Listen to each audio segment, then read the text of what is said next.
Pero ang sinasabi doon sa WHO at saka CDC, Doc, na sana yung insect repellent natin, Doc, nagko-contain siya, naglalaman siya ng DEET.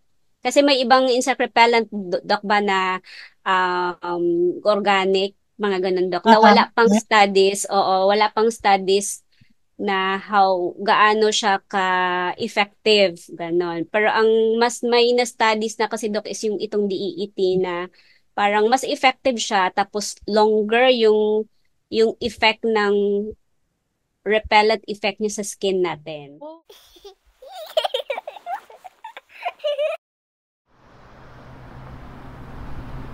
Hey everyone, I'm Dr. Christine Albakiat, and this is Chat with Peds, where I interview experts in the field in order to empower you, mom and dad, and give you the confidence to raise happy and healthy kids.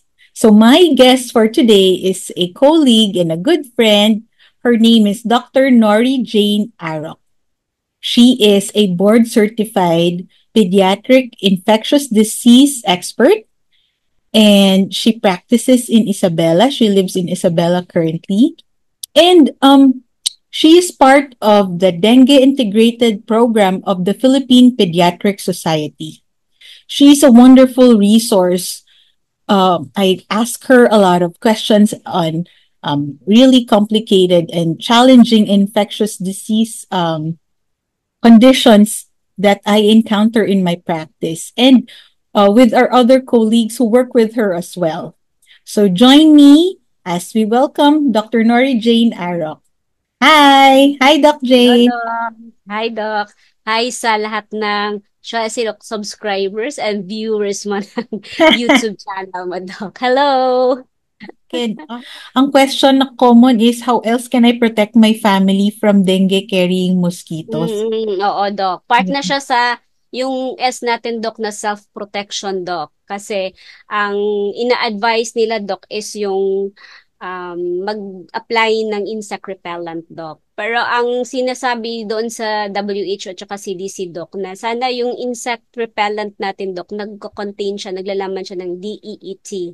Kasi may ibang insect repellent, Doc, ba na organic, mga ganun, Dok, na Ah, wala pang studies, oo, wala pang studies na gaano siya ka-effective, ganon. Pero ang mas may na studies na kasi, Dok, is yung itong DEET na parang mas effective siya, tapos longer yung effect ng repellent effect niya sa skin natin. oh, okay.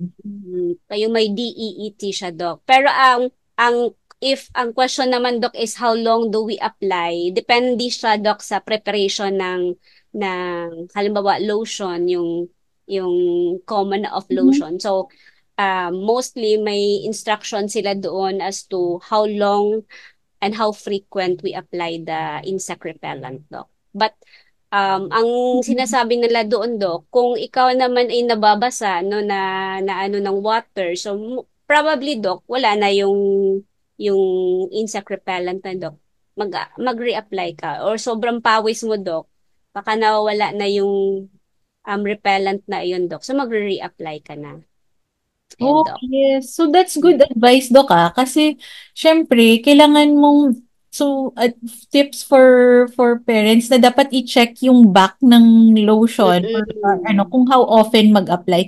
Minsan, pag Yes, yes, Dok. naglagyan lang ng isang beses, confident ka na na okay na, eh, ang tagal mo pala sa labas.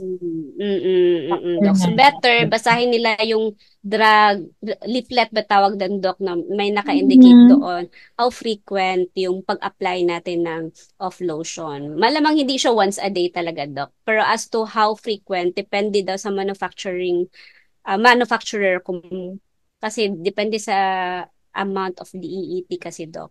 Yun. Okay, So, okay. ayan. Oh, yeah. So, better follow the instruction na nandun sa leaflet, Dok. And, Doc, question lang din, yung sa mga babies kasi, syempre hindi pa sila pwedeng mag-lotion. Mm. No? For, is it 6 months and younger, di ba? Na hindi pa Yes, pwede. Doc. Oo. 6 months and younger. Yung iba nga, Doc, strict 2 months talaga bawal. So, ang ano, Doc, mostly, Doc, kapag nasa stroller sila, Doc, talagang mosquito or yung net, Doc. Net, oo. Oo, Barrier. anuhan sila, Doc. Tapos, yun nga, kung kailangang maglalakad-lakad talaga sila, Doc, loose na damit, pero yun nga, Doc, yung mga mahahaba siyang makakover mostly yung skin ng baby, Doc. Eh, Dok, meron yung mga